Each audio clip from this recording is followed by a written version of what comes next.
My Slippers. I got to explain this to you. They are exclusive 3-tier cushioning system. It's like walking on clouds, right? We took the My Pillow patented foam, the one that you know and love, and they created a solid layer to provide incredible comfort. Don't forget to use the promo code Carter, CARTER, and you will receive 40% off of your My Slippers. Your whole family's going to love it.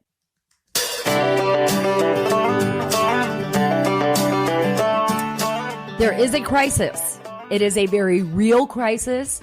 And it is at our southern border with Mexico. And I got to tell you, maybe the crisis is even bigger than that. You know, it's very narrow to say that the crisis is at the southern border. It would be just a southern border crisis if it just transpired there, right? But it didn't just transpire at the U.S. southern border. It transpired here in Washington, D.C.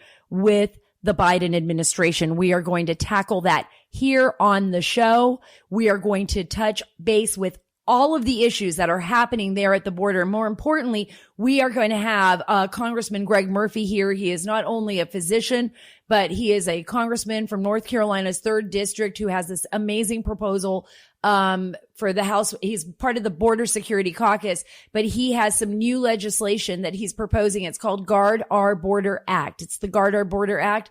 The bill would basically just reassign the National Guardsmen who are scheduled to go to D.C. and send them to the border to help address the crisis there, the crisis that the Biden administration started, right? This is the crisis that they started. I also want to talk to the congressman a little bit about COVID-19 and Dr. Anthony Fauci's continuous movement of the goalposts. He just continuously moves the goalposts. Don't wear a mask. You don't really need a mask to wear a mask. Oh my gosh, if you don't wear a mask, it's all gonna, go downhill. We're gonna spread this virus everywhere. And then wear 2 masks, 3 masks. Then it was like, we're gonna be done with this by summer. Now it's like maybe 2022. I mean, I don't even know. Oh, and what about our children, right? That's just crazy stuff. It's like, oh no, they shouldn't even play together if they haven't had the vaccination, even though kids really, it's very, very, very rare. But they keep changing the goalposts. Nobody knows whether they should send their kids back to school, whether they should put a mask on their kid, whether their kid can play at a playground, when they would be vaccinated. And what about this whole idea of now vaccination passports, right? What about this idea? We're going to talk about that and so much more in the show. Remember, you get all the links to all my social media at saracarter.com. Go to saracarter.com and there you can, find me on Twitter, Instagram, YouTube and Rumble, Parler. Remember Parler? You guys sign up for Parler, sign up for Rumble. Both of these companies are not going to be censoring you. It is not going to happen on them. Okay. And Facebook. But I also want you to sign up for the podcast wherever you get your podcast. Go ahead and subscribe to the podcast. That way we can stay in touch and we can talk about these really important subjects.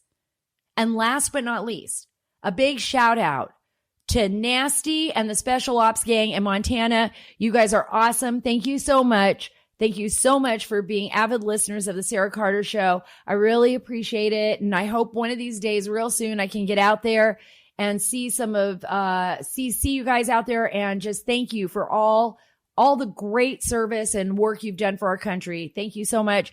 And I'm not going to give out Nasty's real name, but just we're going to keep it like that. Nasty and the Special Ops guys in Montana. Thank you so much. Love the great state of Montana. So beautiful. Remember, today's podcast is sponsored by the Association of Mature American Citizens. It is such a great organization. And thank you so much for sponsoring the Sara Carter Show, where we believe in liberty and freedom. It is the only conservative alternative to AARP, guys, the only conservative alternative to AARP. So go to amac.us/Carter. That's amac.us/Carter. Guys, this is a crisis. All of you out there, I know it's been an overwhelming few years. We have had so much happen in our country. It does feel like we are living in upside down land. I don't know how else to explain this other than I feel like something is slipping. Our nation is slipping through our hands.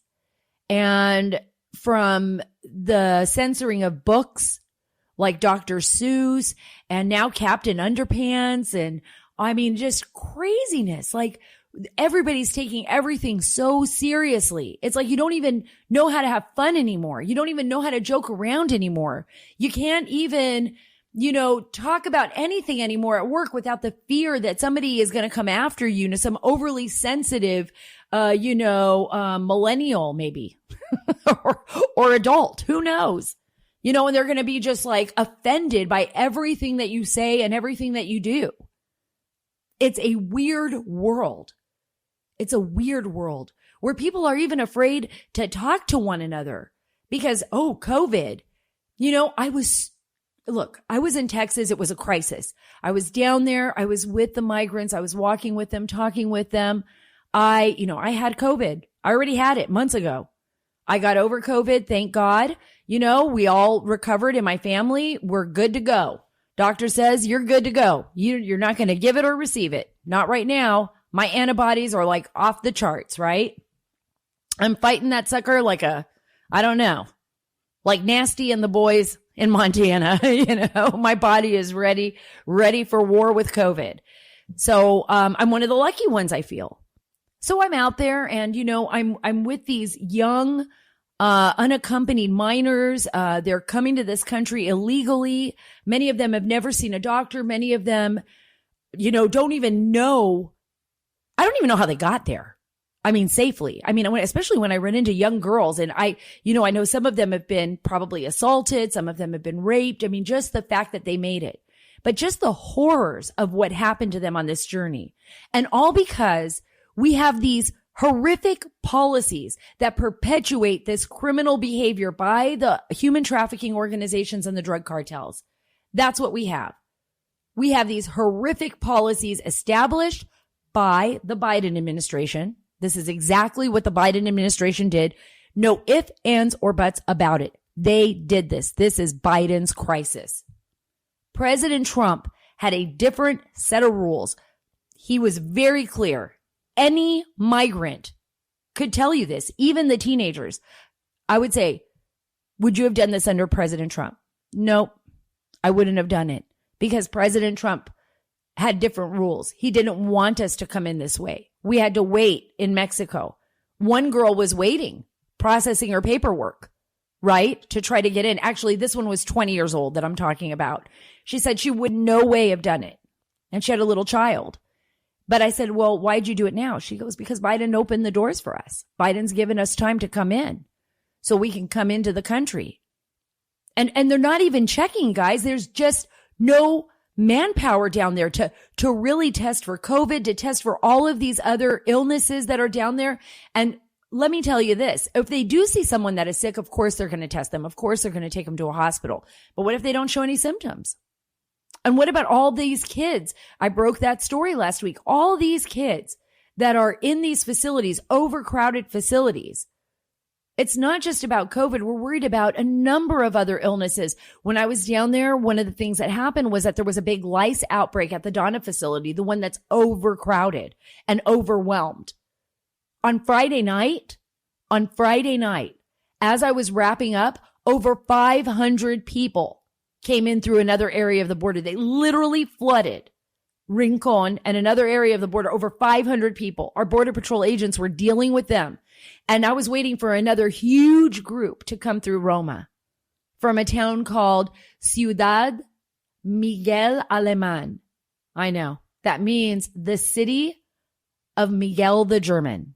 That's exactly what it means. It's so interesting names. I love border names. And so from Miguel the German, there were hundreds of people getting ready to come over. You could hear them. I could literally hear them. Even more interestingly, were these tags that they actually wore around their wrist. The drug cartels are actually tagging like cattle, the groups of people that they're sending across. It almost reminds me of like when you go to an amusement park and they try to put or a swim park and they put those really tight wristbands around you. But these actually say like entrada or they say metal. Entrada means entry. Llegados means to come, right? So they've got all these really interesting different sayings on them. We've come in. So, okay. And turn yourself in is another one. Metal is a real strange one. Metal. And I don't know, it had like some kind of weird design on it. And there was another one that literally had little devils on it. And I was wondering if that was the worst of the worst. Like those guys had to pay a lot of money, right? Because they put the little devil wristbands on them. I don't know, but crazy that the drug cartels and the human traffickers are that organized. They're going to make sure they get paid. They're going to make sure that they get these people into the country, right? And that they're getting paid. And we are helping them. We are part of their supply chain.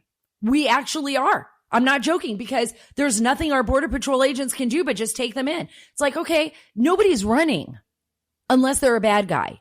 So nobody is actually out there running away. You're not going to see people unless they're bad. The majority of people are just walking in and saying, hi, I'm here to turn myself in. They're cutting off the bands. I was picking them up all over Roma. I had like a big handful of these bands. I showed them on Sean's show and I was holding them I just picked them up.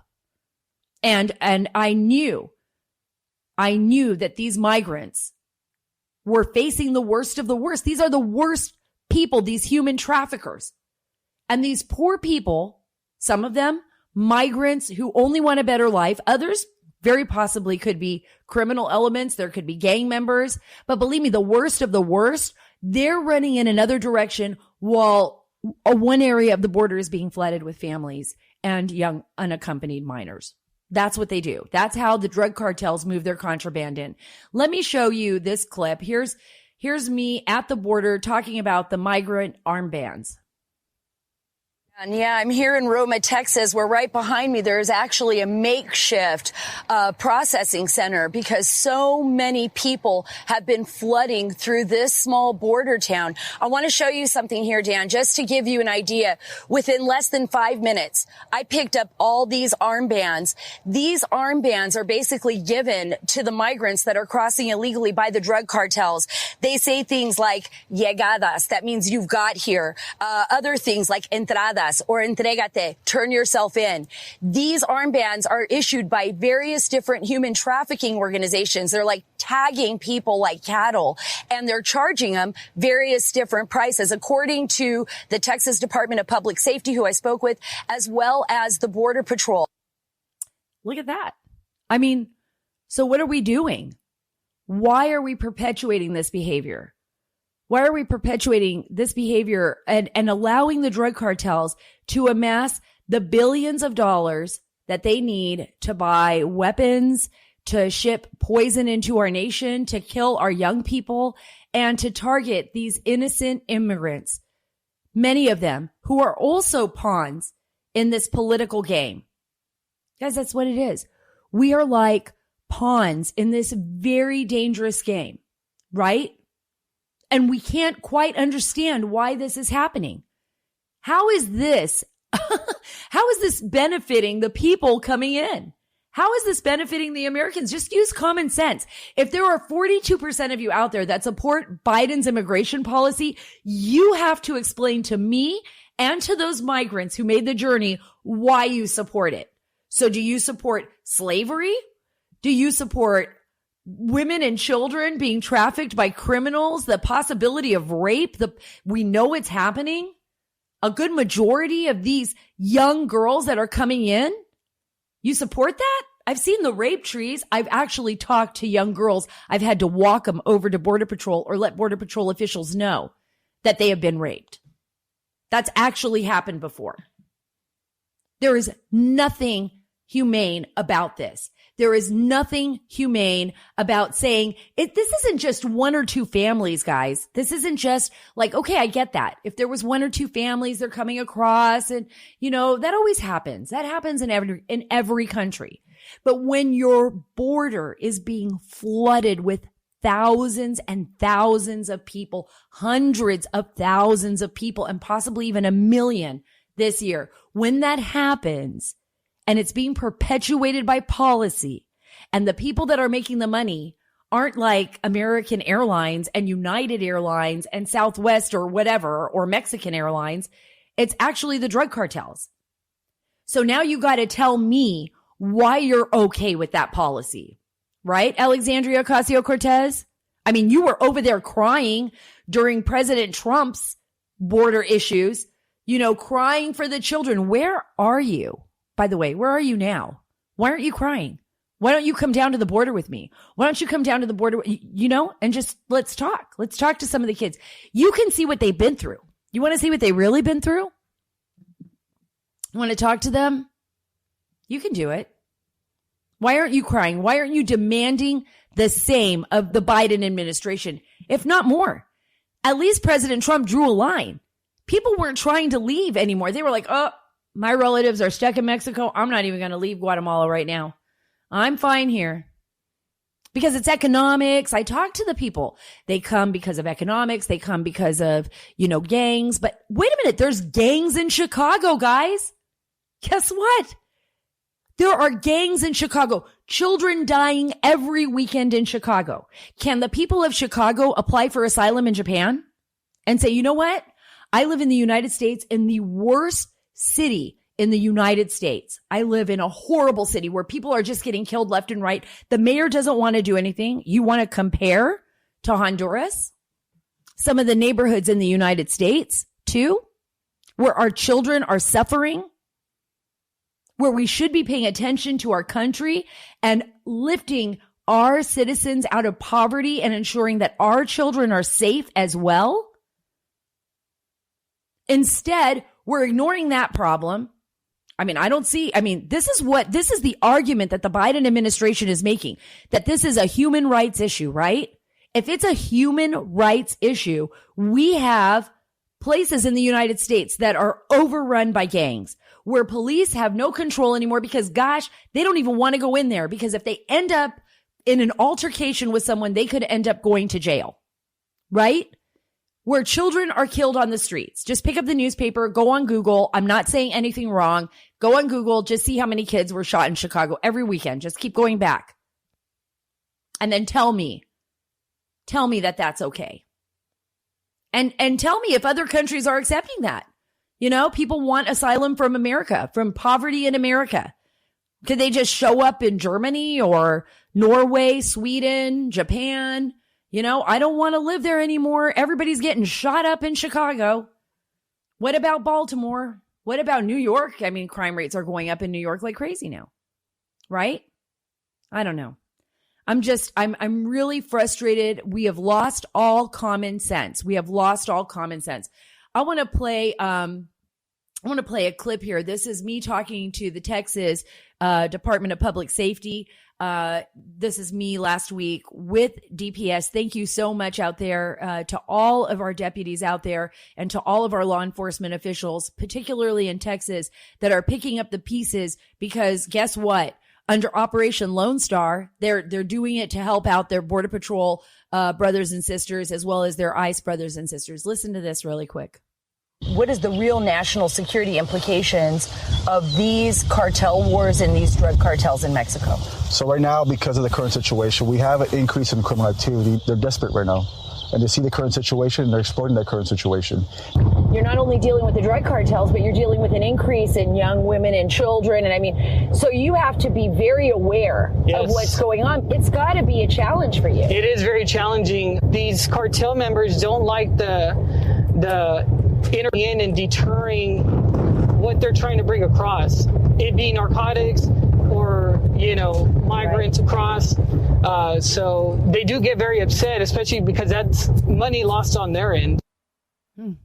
It's money lost on their end. They are perfectly happy with Biden's policy.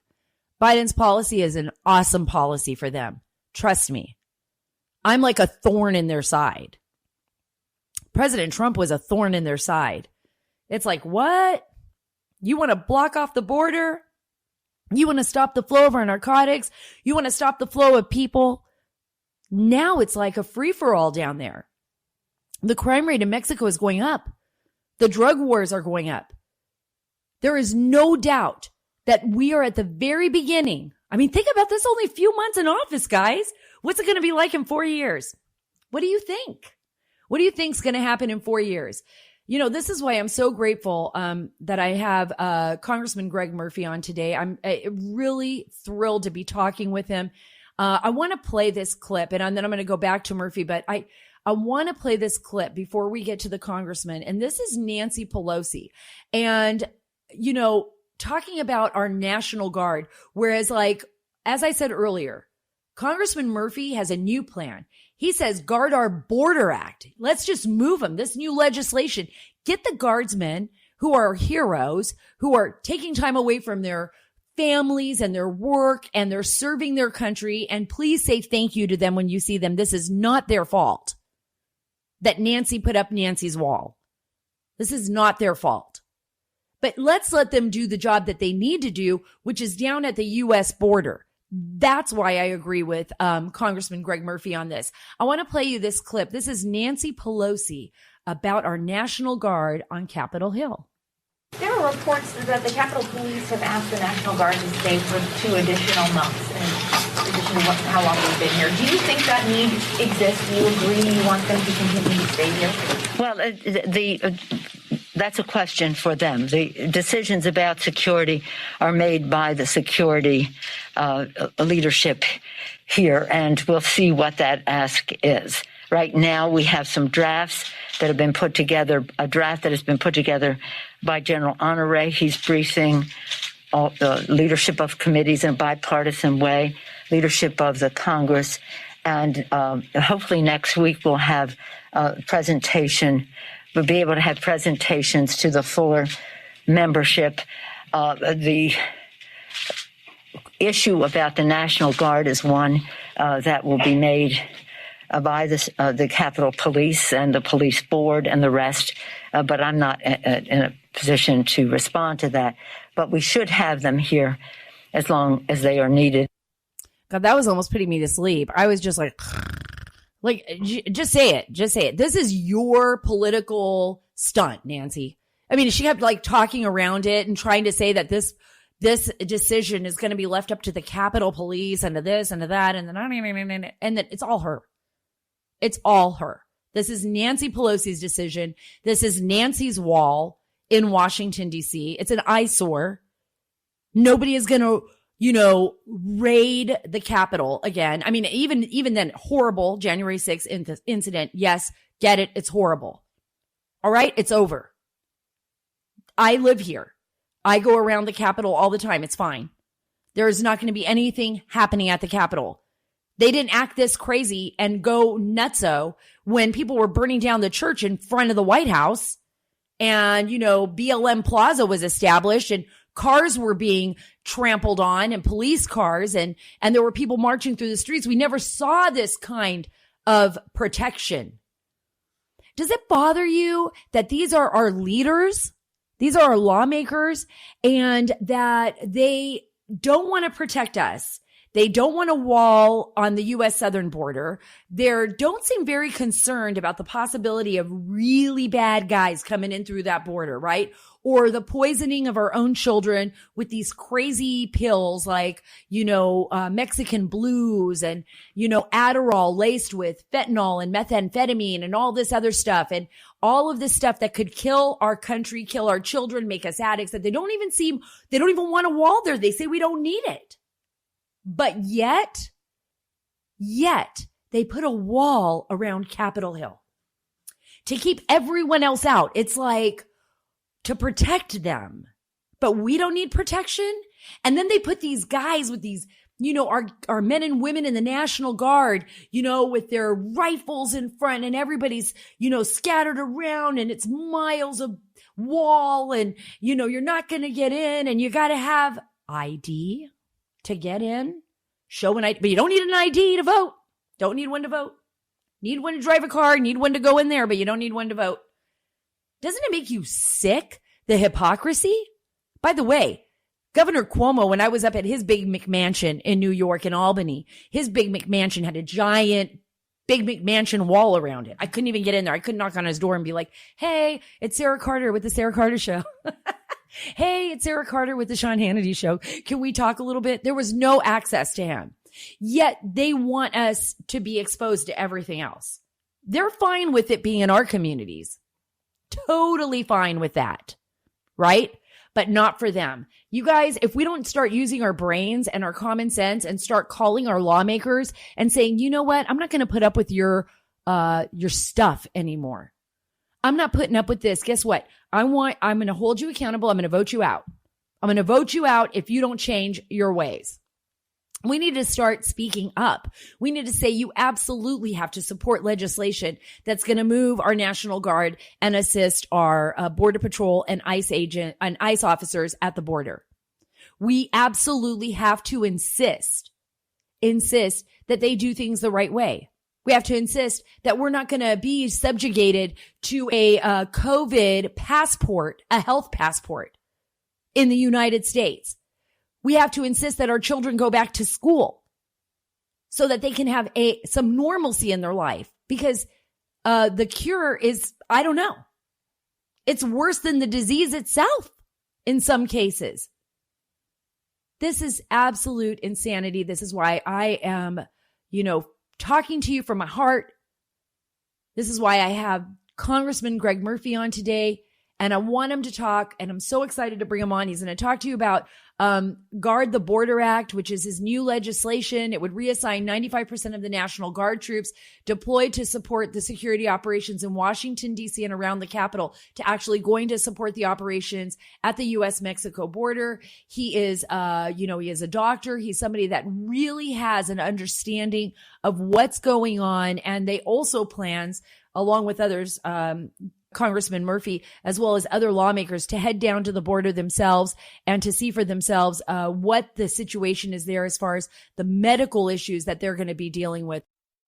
First, I'd like to thank you, Congressman, for joining us today with the show. I mean, I am so excited because of this op-ed that you put together. And you're a North Carolina congressman. You're a doctor. You've introduced this National Guard at the Border Act, which would basically reassign 95% of the National Guard troops that are in Washington, D.C. still, where there, I've talked to people in the area where there's no apparent threat, where there's nothing going on. And you're saying, let's take them over to our southern border with Mexico and let them assist our federal law enforcement officers, our Border Patrol agents, our Immigration and Customs Enforcement officers. Let's have them help out so that they can do their job, right? That is correct, Sarah. The National Guard, the purpose of the National Guard is to respond to emergencies as our leaders see fit. Crises. Here in Eastern North Carolina, we see it with hurricanes and floods and those type of things. Other parts of the country, the National Guard have been called up. And that's what their mission is to respond to crises, mostly within our nation. They've been used, obviously, abroad. January 6th was a tragic day in our nation's history. Right. I think there's uniform consensus of that. What has happened is that Speaker Pelosi has taken the emotions of January 6th and tried to string those out as long as possible to try to present an attitude of fear, of trepidation of what's going on in our Capitol, that there is a crisis there. Well, the Capitol Police and all the other, organizations have said there's not any credible threats in Washington, D.C. So there's no crisis. On the other hand, you've seen the Biden administration literally open the doors to say, come on in. We're not going to keep you in Mexico anymore. Come on in. And so there have been hordes of people that have just literally overrun our border. And so I've seen it myself, Congressman. I was down there the whole week. I've been up and back and forth along the border for the last 4 weeks. And all last week I was in Texas, and I was just there watching people walk in, talking to them, speaking to them. Some were ill. There are people there that I'm certain will probably test COVID positive, or probably did test COVID positive, or had other illnesses. It was a very tragic situation, not only thinking about what can happen to our country and the security implications of that, but also for the migrants that really are political pawns in this crazy game that our politicians, and as well as their politicians, are playing. Right. Well, why not take our National Guard, who are not doing anything there's no crisis in D.C., and bring them down to the border where there is a crisis? The Biden administration refuses to acknowledge the crisis that they have caused, the humanitarian crisis. They've called in FEMA. They're even asking for volunteers to come down. And, right. The tragedy, Sarah, is not only the people who are coming across, but the fact that our Border Patrol is literally overrun with work, and we're allowing drug cartels. Seizures were up twice as much as they were before in the first couple of months. But who knows how much more is then getting through to our country. So the Biden administration, in my opinion, is going to cause worse people to die from drugs in this country and cause people to be sold into slavery for sex slaves. 100%. 100%. You're a doctor, and I have covered the issue of opioid addiction and the crisis in the United States with the drug cartels, and the fact that they are bringing in these pills, Mexican blues. Now it's Adderall, actually fake Adderall pills that are laced with fentanyl, that are known killers. I mean, they're literally poisoning our country. So even if a child or a college student is told by a friend, hey, you know what? You got exams coming up. I got some Adderall. They could just say, they got it from their parents' cabinet or from their own prescription. But if they get it off the street, guess what? They could be one of those victims.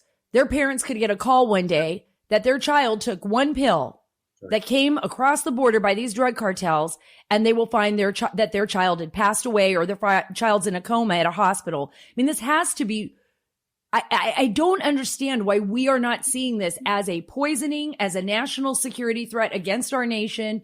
And when you go down to the border, and I know that you understand this very well, but I was down there, you can literally hear Border Patrol agents, federal law enforcement officers, DPS saying, well, 500 came in this way, all of our sensors were going off in another direction. And that was the contraband. That was the drugs. That was the bad guys. That's the gotaways.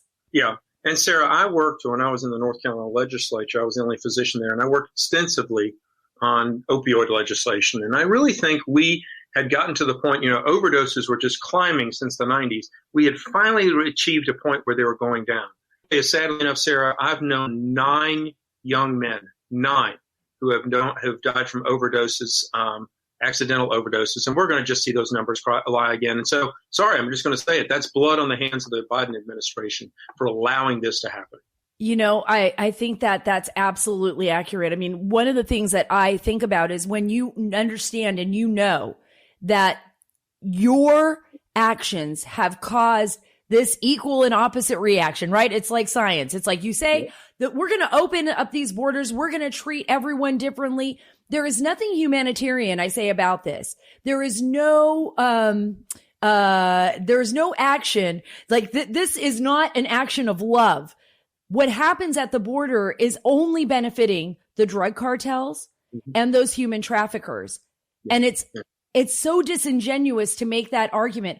Why do you think that the Democrats are doing this? I mean, they see what's happening. You're on Capitol Hill. Why are they doing this?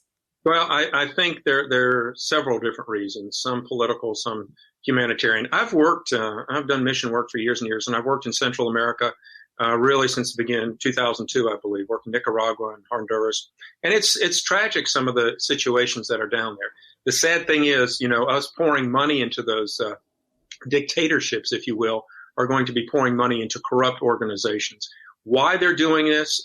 They want as many people, to be honest with you, they want to flood Texas with Democratic votes to try to turn Texas blue. That's very well. I mean, the President Biden even said, in 2024, there may not even be a Republican Party. It's his idea, especially if we go back and look at H.R. 1 with what Pelosi's tried to push through, for them to turn this country into a one-party system. What happens with that? Let's look at Venezuela.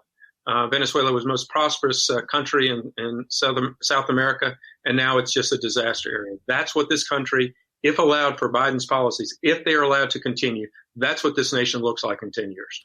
It seems like that's policy after policy, right, Congressman? Like we're seeing what's happening at the border. I think the crisis is going to escalate. I don't think they're going to be able to tighten this border down back to where it was at Trump levels. I call it, when President Trump said, sorry, I don't care if you're heading this way. You're going to have to wait on the other side of that border before you come into this country, and we're going to have to process you, and you're going to have to wait in line. And right. I think at that point, even talking to migrants, and I spent a lot of time in Central America as well, and I know how difficult it is for the people, and I have a great love and admiration for our neighbors to the south. I really do. But they really got that message. I talked to folks coming across the border, and I said, well, why didn't you do this a few years ago? And they said, oh, because of President Trump. He said we weren't going to get in. And I said, so why are you doing this now? Oh, because of President Biden. He said we were going to get in. Yeah. No, you know, and it was, they really get that message. They understand that message very clearly. And the sad thing is, look at these unaccompanied minors. Look at these children that are now being sent without any type of parental guardians across the border. I mean, there was a 9-year-old boy that died in the desert this past weekend.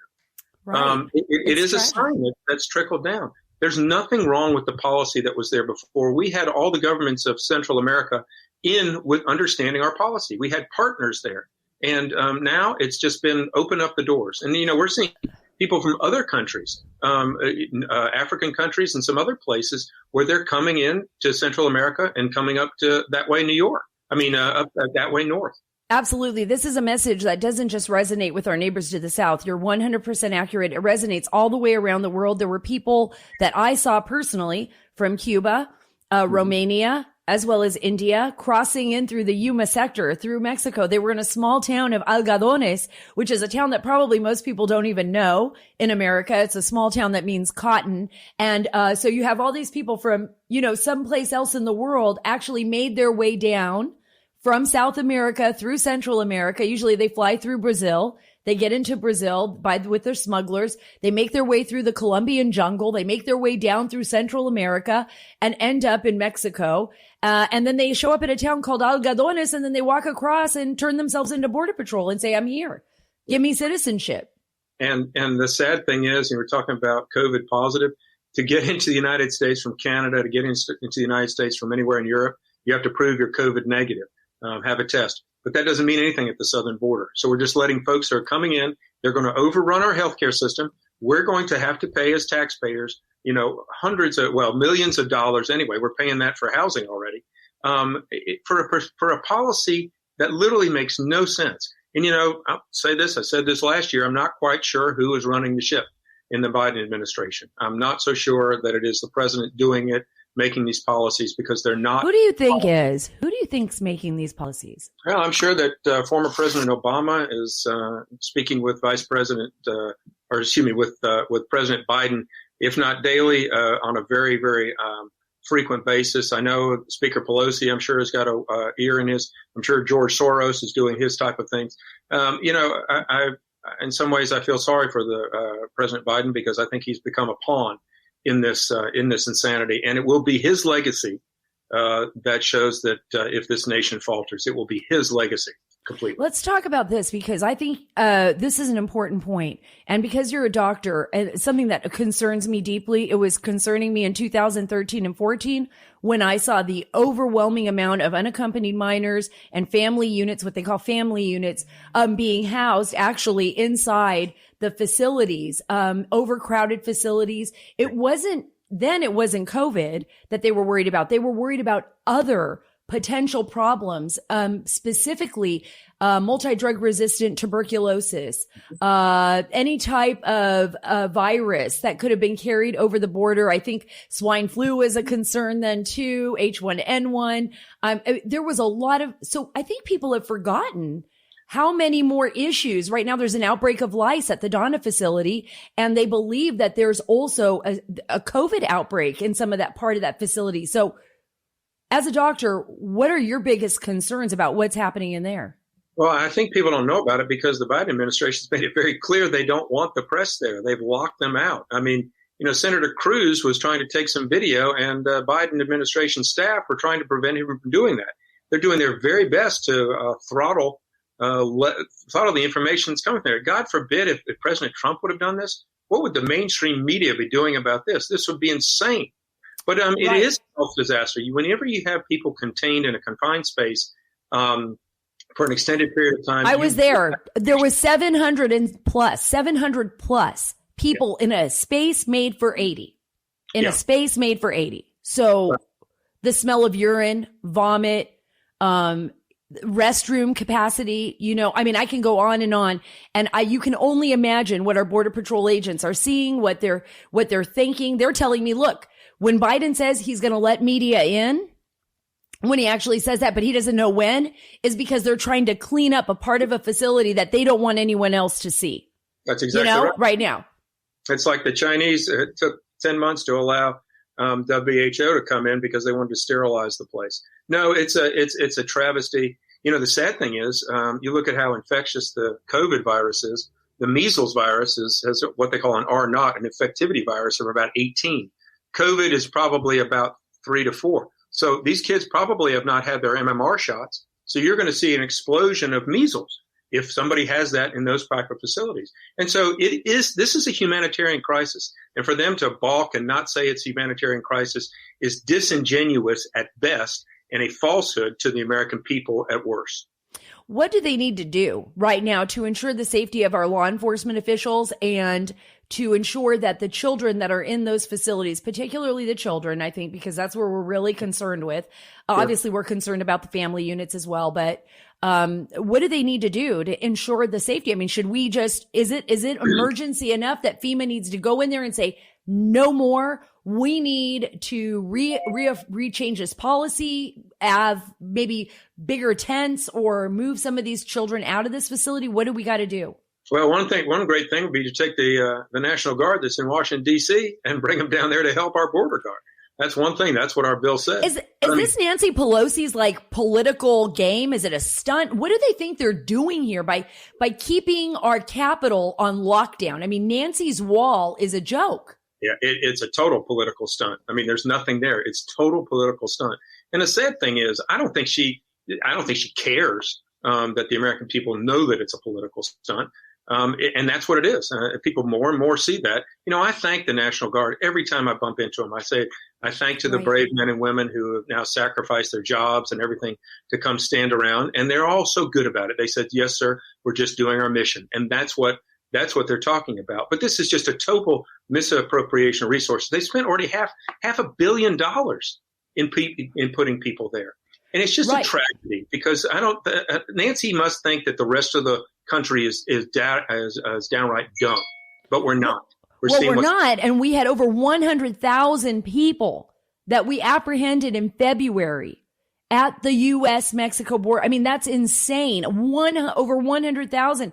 They're expecting, over 1 million this year. We have of just unaccompanied minors. Yeah. We're hearing close to 120,000 in this fiscal year. That means 120,000 unaccompanied minors, some of which are very young. The majority, of course, are teenagers, but they're jumping on La Bestia in Mexico. They're they can fall off. Some of the kids I talked to said some of the kids ended up in the emergency room in Mexico. Mm-hmm. Others disappeared in Guatemala. Others never made it through. We don't even know the children that do disappear, what happened to them.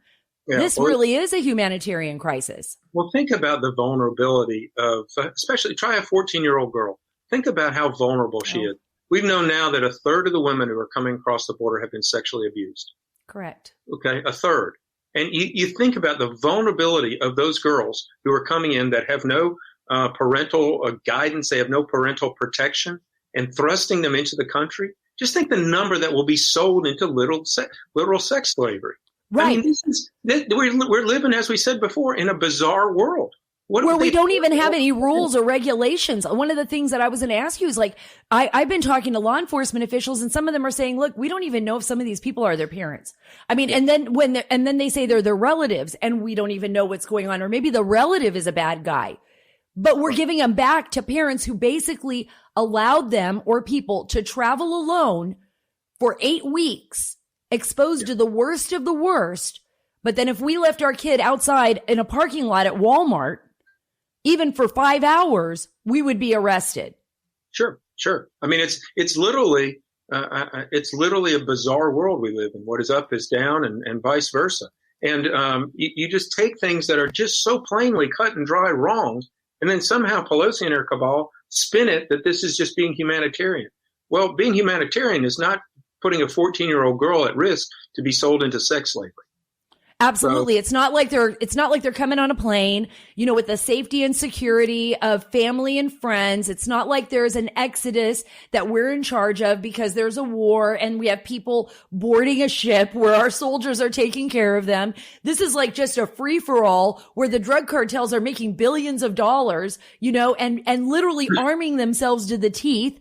no rules, no regulations, a war zone to the south, and our poor law enforcement officials have their hands tied behind their backs, and they're like, wait a minute, I'm supposed to be protecting the United States of America and the southern border, but now I'm changing diapers, I'm doing first aid, I'm trying to find a place to house people, I'm processing hundreds of people that are pouring across the border, and I'm not even catching the contraband. It is upside down. And do you think your border bill is going to be effective? I mean, look, it's the Democrats are in charge here. What is the purpose behind the bill? What do you want the American people to know about that bill before I move on to COVID? Well, I ask you about. Sadly enough, we live in D.C. with the Democrats have the majority.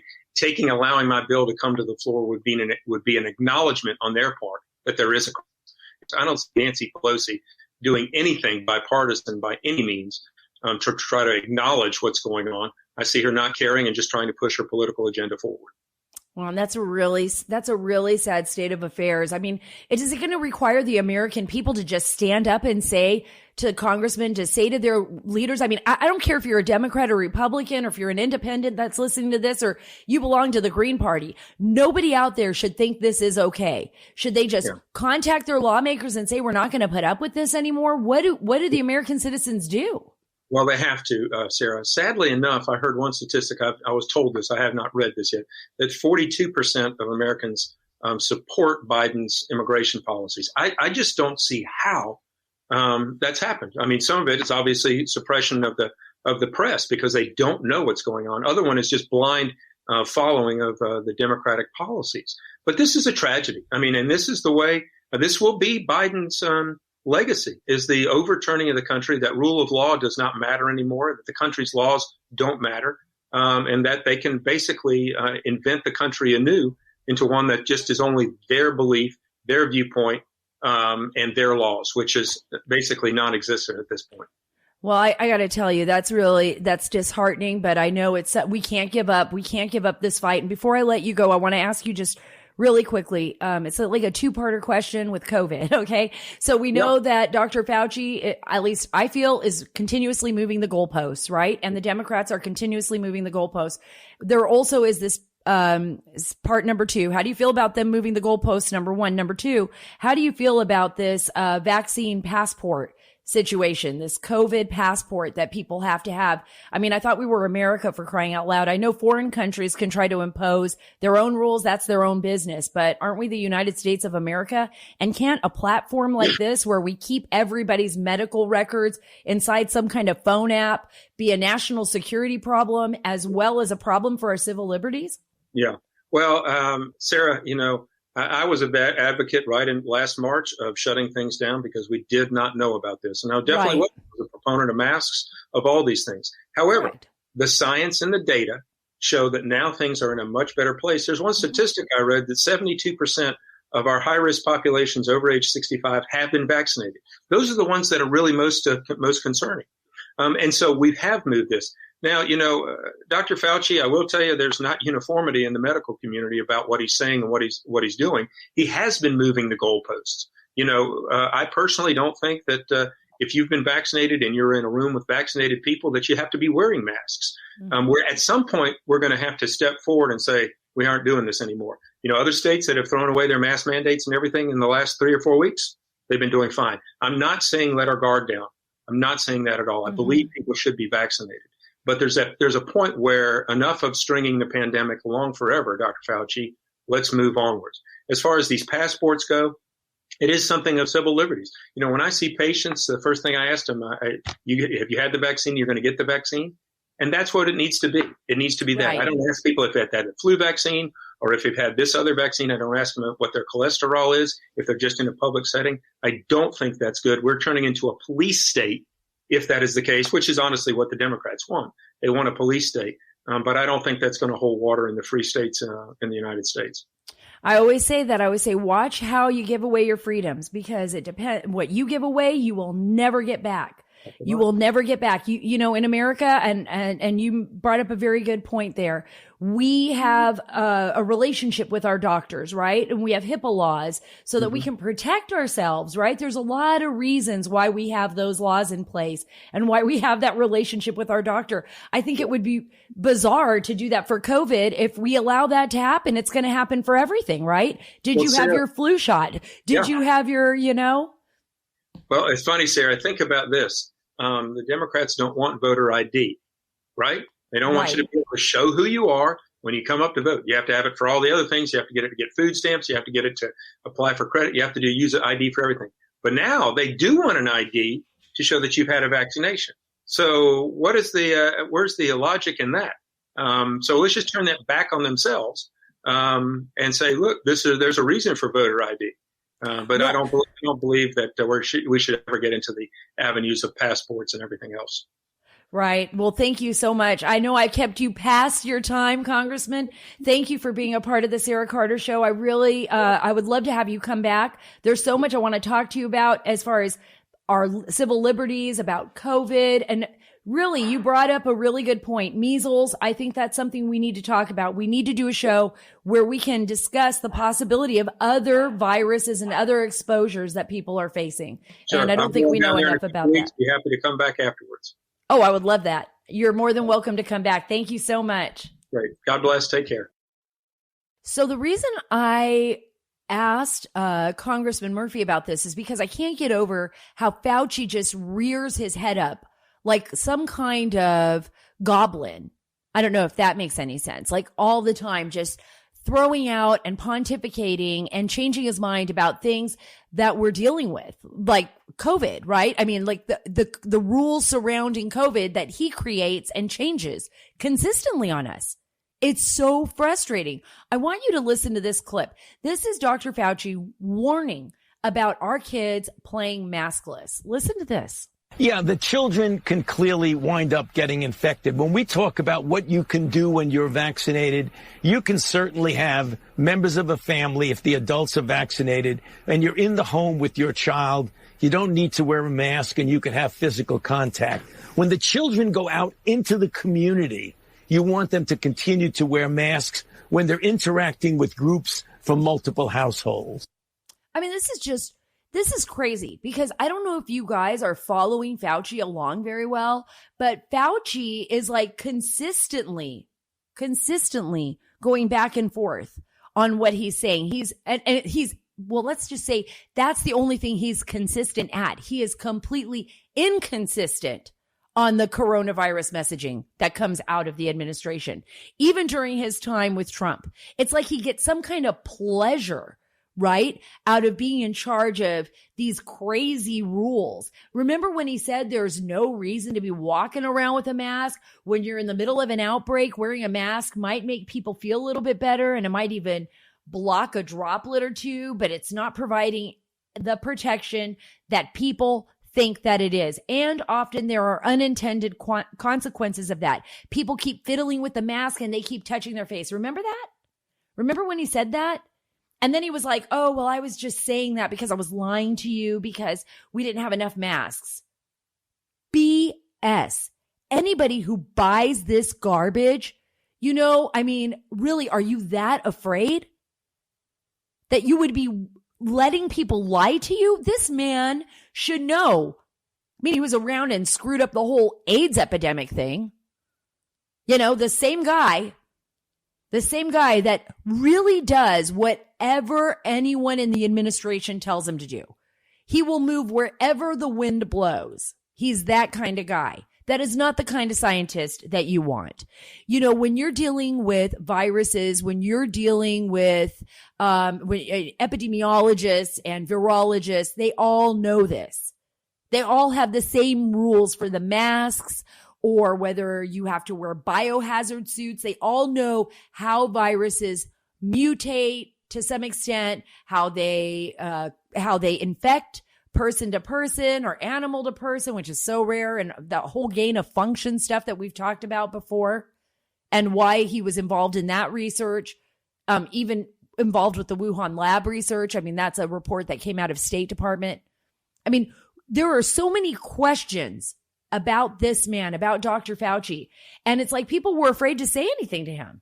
Like they were just going to let him say whatever they wanted. Like Dr. Fauci says, watch out, don't sit on a toilet, sit above a toilet because you might get COVID. Now, he really didn't say that, but I guarantee you that people all over the place would not be sitting on toilets if Dr. Fauci said that. How many of you know those people?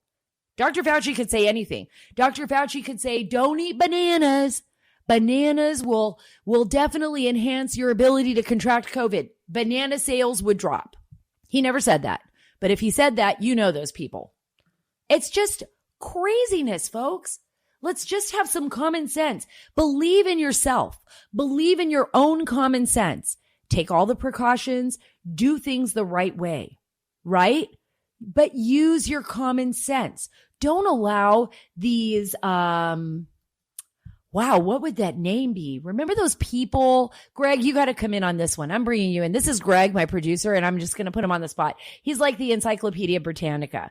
What is the name of those? A charlatan? Is that correct? Like a charlatan? They would like medicine man. They would try to sell you all this stuff a long time ago. Snake oil salesman. Snake oil salesman. Greg is an Encyclopedia Britannica. He really is. He is like Google. Every time I'm reaching for words like Biden, Greg has them. It's like snake oil salesman. That's what I feel like. I know some of you are going to be upset with me out there. Some of you that really want to believe, like, you know, I want to believe that Fauci is like the end all be all. He is not. He is not. He's never answered any of these questions, you know, sufficiently for me. He even told 60 Minutes, I don't regret anything I said then. He said, I don't regret, because in the context of the time in which I said it, it was correct. No, if it was correct then, it's correct now, Dr. Fauci. The virus isn't just, you know, a thing that happens that we happen to change our mind with. Viruses are the same from when people studied them. Yes, they are. You would know what you should do. We were told in our task force meetings that we would have a serious problem with the lack of PPEs. So that's okay to lie to people then? And masks for the health providers who are putting themselves in harm's way every day to take care of 6 people. You guys are okay with him lying to you? No, that's the lie.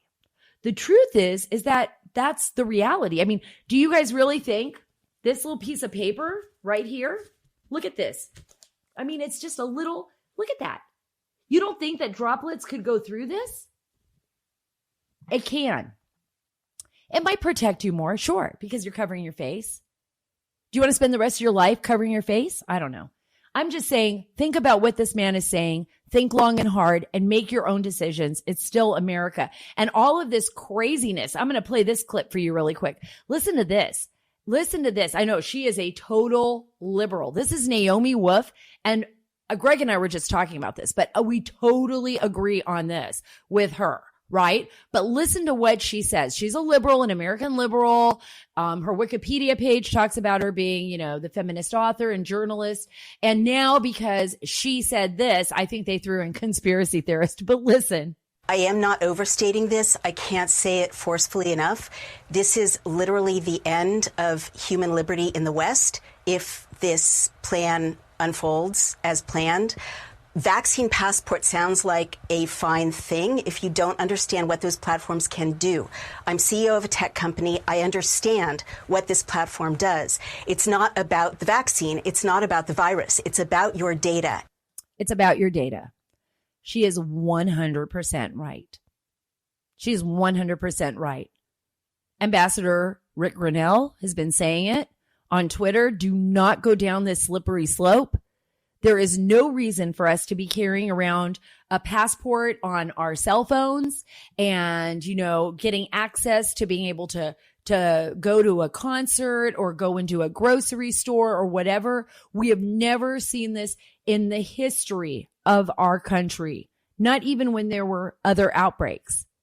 There's such a thing as civil liberties. You know it. I know it. There is such a thing as civil liberties. This is the reason why Congressman Murphy, who's a doctor, was saying the same thing.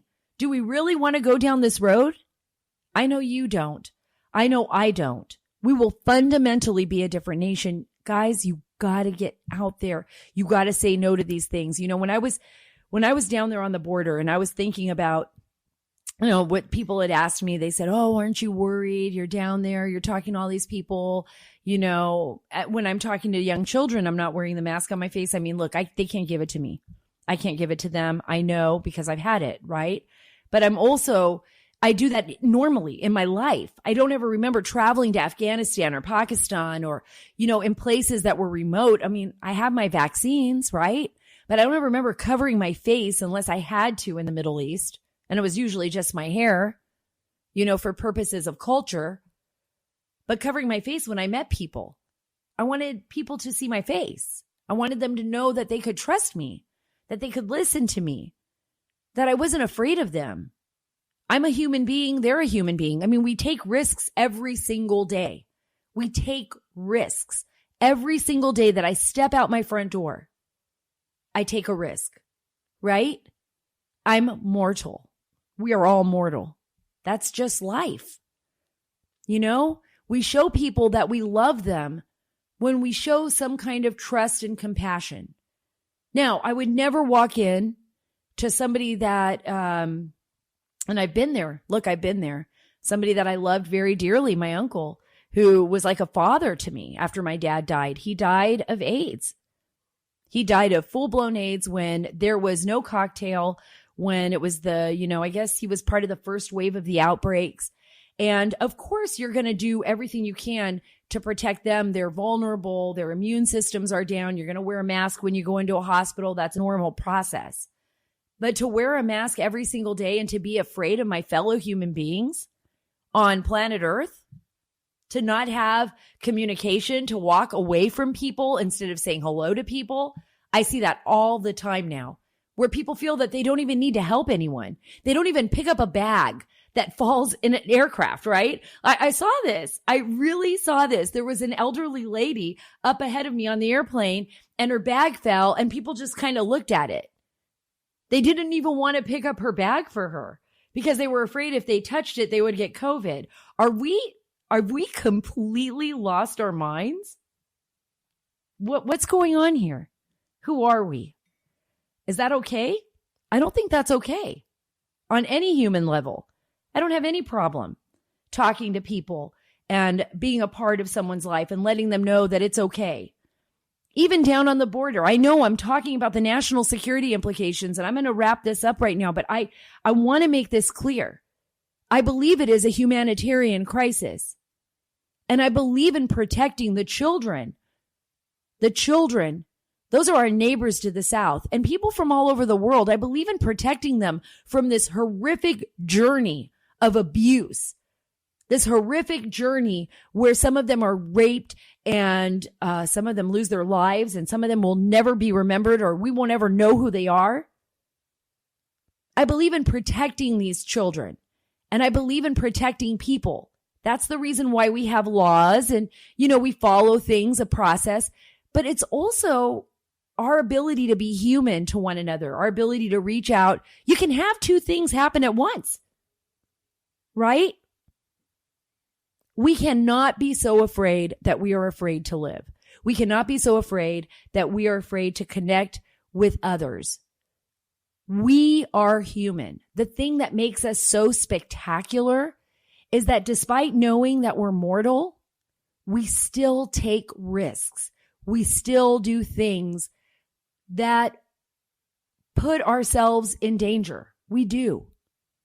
And we do it willingly because we're trying to advance not only the human race, but I believe we do it willingly because there's something spectacular about us, a spiritual center that makes us connect with others. But once we lose that, we lose our humanity.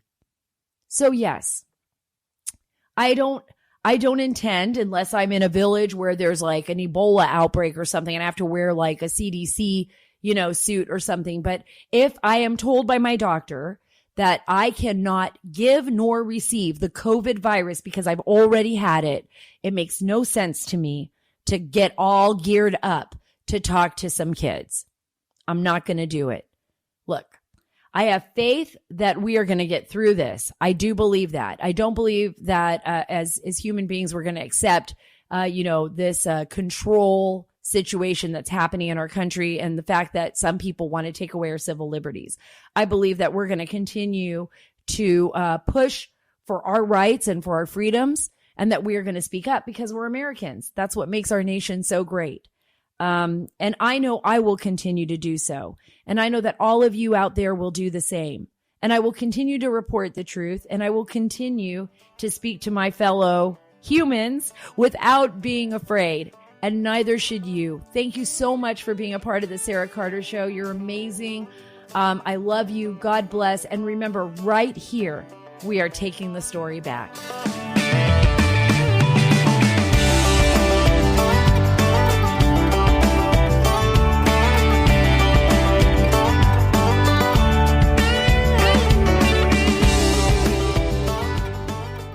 Hi, it's Dana Lash, host of The Dana Show. Every day, I'm here to keep you up to speed on the most important stories and info that you need to know in your very busy life. And if you're always on the go and you want to stay connected, just download our daily podcast and take it with you. It's a great way to get up to speed on what you need to know and what legacy media may not be telling you. Visit danaradio.com and click on the podcast link or subscribe at iTunes, Spotify, or wherever you get your favorite podcasts.